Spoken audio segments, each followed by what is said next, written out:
GDP वाली बहू। शराब का नशा और पैसों का गुरूर दोनों ही बनते रिश्ते बिगाड़ने और बसा बसाया घर तबाह करने के लिए काफी होते हैं। तो ऐसा ही कुछ बिहार के सारण जिले के छपरा गांव की रहने वाली लीलावती के साथ भी होता है, जब वो अपने लड़के रितेश के लिए लड़की देखने जाती है। हमें हमारे बेटे रितेश के लिए आपकी बेटी शोभा बहुत पसंद आई है। अगर आपको ऐतराज ना हो तो हम रिश्ता पक्का समझें। बिल्कुल पक्का समझिए आप इस रिश्ते को। हम तो कहते हैं अभी इनकी चट मंगनी पर ब्याह करा देते हैं। तो फिर देर किस बात की है? आज से ठीक 2 दिन बाद ही हम इनकी शादी करा देते हैं। क्यों, क्या ख्याल है आपका? जैसी आपकी इच्छा। हम तो जब आप कहो तब शादी कराने को तैयार हैं। शोभा हमारी इकलौती बेटी है। इसकी शादी के बहुत से अरमान हैं हमारे। इसकी शादी तो हम बहुत धूमधाम से ही करेंगे। ठीक 2 दिन बाद लीलावती रितेश और शोभा की शादी करा देती है। शादी के दिन लड़की वालों की तरफ से 8 ट्रक भरकर दहेज आता है, जिसे पहले तो लीलावती लेने से इनकार कर देती है, लेकिन बाद में लड़की वालों की जिद के आगे झुककर लीलावती जी दहेज के लिए मान जाती हैं। शादी के अगले दिन सभी लोग लीलावती के घर दुल्हन देखने आते हैं। अरे वाह लीलावती, तेरी बहू तो चांद का टुकड़ा लग रही है। तेरे तो भाग्य चमक गए ऐसी बहू पाकर। हाँ लीलावती, कहाँ से ढूंढ कर लाई है इस कोहिनूर के हीरे को, जो तन मन और धन हर तरफ से धनी है। सभी लोगों की तरह तरह की बातें सुनकर शोभा मन ही मन इतराने लगती है। उसे खुद के रूप और दौलत पर अभिमान होने लगता है। इसी तरह उसमें धीरे धीरे गुरूर आ जाता है। कुछ दिनों बाद, शोभा बेटिया कहाँ हो? जरा चाय तो बना कर ला दो बेटा। मम्मी जी, मैं आपके लिए चाय बना बना कर थक चुकी हूँ। मुझसे नहीं होती अब आपकी जी हजूरी। सुबह से 2 बार चाय बना चुकी हूँ, लेकिन आपके तो नखरे कम होने का नाम ही नहीं ले रहे। ये कैसे बात कर रही है बहू तू? मुझसे कोई भूल हुई है क्या? सुबह से मैंने तो तुझे एक बार भी चाय बनाने के लिए नहीं कहा। तूने खुद अपनी मर्जी से दोपहर में चाय लाकर दी थी मुझे। तो जब एक बार चाय पी ली है ना, तो दोबारा क्यों मांग रही है? मुझे मेरी माँ ने यहाँ आपके लिए चाय बनाने के लिए नहीं भेजा है जो 24 घंटे आपके ही पीछे घूमती रहूं। इतना कहकर शोभा वहाँ से चली जाती है, जिसके बाद लीलावती अपना सर पकड़कर बैठ जाती है। उसे शोभा की बातें बेहद चुभ जाती है। मन ही मन उसे शोभा को अपनी बहू बनाने पर पछतावा होता है। थोड़ी देर बाद लीलावती का बेटा रितेश घर आता है और अपनी माँ को दुखी देखकर पूछता है, क्या हुआ माँ, आप इतनी दुखी क्यों हैं? घर में सब ठीक तो है ना? क्या बताऊं बेटा, आजकल शोभा का बर्ताव कुछ अटपटा सा हो गया है। वो बहुत बदल चुकी है, अब ठीक से बात तक नहीं करती। माँ, ये घर उसके लिए नया है ना, इसलिए शायद वो ऐसा बर्ताव कर रही होगी। थोड़े दिनों बाद अपने आप ढल जाएगी, आप चिंता मत कीजिए।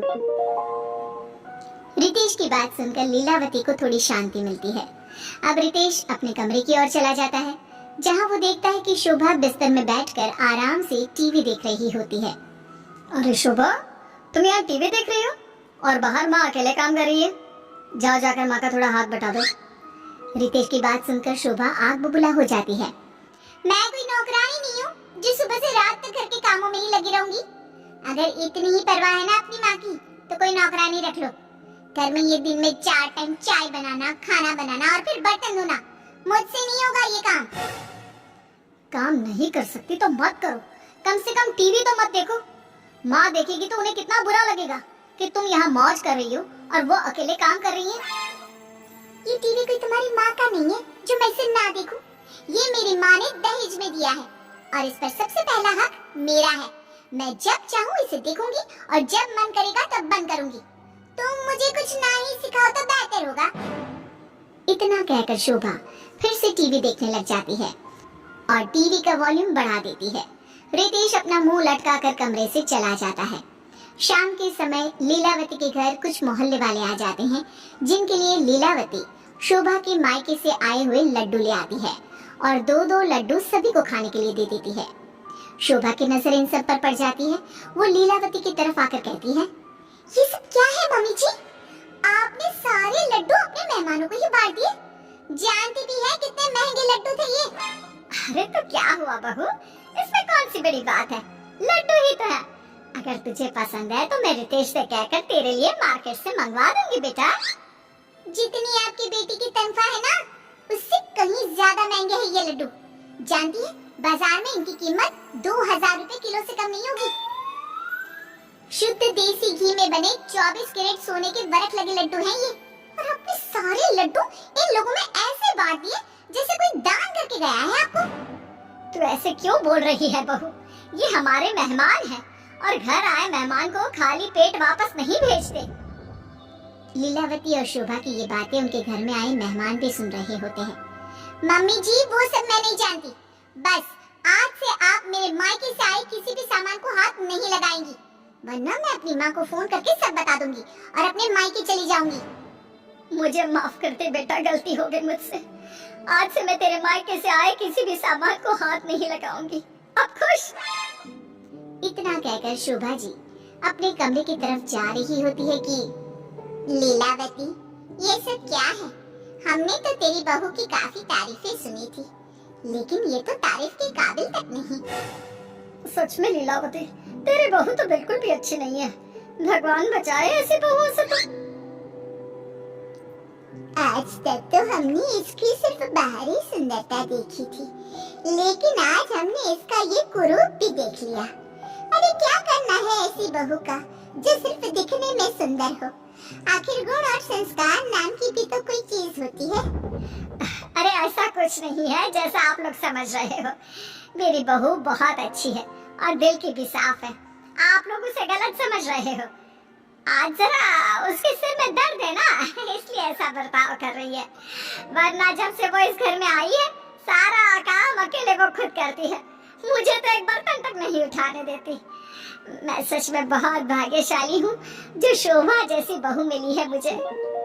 अपनी सास के साथ इतना बुरा बर्ताव और सख्त बातें करने के बाद भी उनके मुंह से अपने लिए ऐसे शब्द सुनकर शोभा हैरान रह जाती है।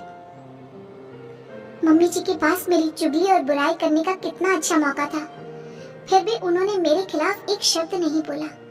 उल्टा सबके सामने मेरी झूठी तारीफ कर रही हैं, जिससे मोहल्ले और लोगों के बीच में मेरा नाम बदनाम ना हो। ये मैं क्या कर रही हूँ? ये सब सोचते हुए उसकी आंखों से आंसू बहने लगते हैं। अब उसे अपने किए पर बहुत पछतावा होने लगता है। वो तुरंत भागते हुए अपने कमरे में चली जाती है और बैठकर रोने लगती है। आधे घंटे बातचीत करने के बाद सारे मेहमान लीलावती के घर से चले जाते हैं। मेहमानों के जाने के बाद लीलावती फिर से अपने काम में जुट जाती है और रसोई में चली जाती है। थोड़ी देर बाद शोभा भी रसोई में आती है और अपनी सास लीलावती को काम करते देखकर कहती है, माँ जी आप रहने दीजिए, आज रसोई मैं संभाल लूंगी। आप सुबह से काम कर रही हैं, अब थक गई होंगी। अरे नहीं नहीं शोभा बेटिया, मैं बिल्कुल ठीक हूँ और कुछ खास काम भी नहीं है रसोई में, तो अपने कमरे में जाकर आराम कर ले बेटा। ये आप कैसी बात कर रही हैं मम्मी जी? आप इस तरह काम करेंगी और मैं जाकर आराम करूंगी तो अच्छा थोड़ी ना लगेगा। ऐसा कीजिए, आप अपने कमरे में जाइए और आराम कीजिए, यहाँ का काम मैं कर लूंगी। अचानक बहू का ऐसा बदला स्वभाव देख लीलावती हैरान रह जाती है और बहू के बार बार बोलने पर अपने रूम में चली जाती है, जिसके बाद शोभा सारा काम करने लगती है। अगले दिन सुबह लीलावती रसोई की तरफ जा रही होती है कि वो देखती है शोभा उससे पहले ही रसोई में पहुंच चुकी थी। अरे शोभा बेटिया, तू इतने सुबह सुबह रसोई में क्या कर रही है? कुछ चाहिए था तो मुझे बोल देती, मैं बना देती तेरे लिए। माँ आप तो ऐसे बोल रही हैं जैसे मैं कोई पराई हूँ। ये मेरा भी तो घर है और वैसे भी मैं आपके लिए चाय बनाने आई थी। आपको सुबह के समय चाय पीने की आदत है ना, इसलिए। आदत तो है, लेकिन मैं खुद बनाने के लिए आ ही रही थी। तू परेशान मत हुआ कर बिटिया, तू बस खुशी खुशी हमारे साथ रह, यही मेरे लिए काफी है। माँ मैं बहुत खुशनसीब हूँ जो मुझे आप जैसी सास मिली है, जो मेरी सगी माँ से भी ज्यादा मुझे प्यार करती है और मेरी परवाह करती है।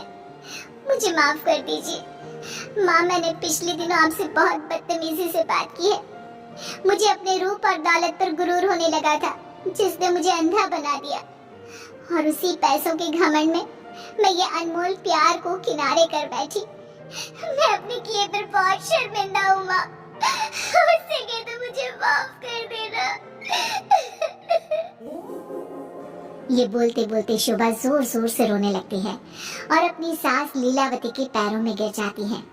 लीलावती शोभा का ऐसा बर्ताव देखकर परेशान हो जाती है और शोभा को उठाते हुए कहती है, मैं तुझसे नाराज नहीं हूँ बहू। मुझे पता था कि एक ना एक दिन तुझे एहसास होगा। और देख, आज तुझे प्यार और पैसों के बीच के फासले का एहसास हो ही गया। थोड़ी देर से ही सही तुझे अकल आ गई, वही मेरे लिए काफी है। अब तो रो मत बिटिया।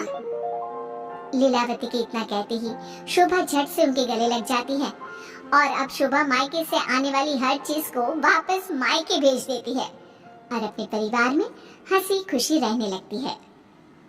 Subscribe now and press the bell icon. Never miss an update.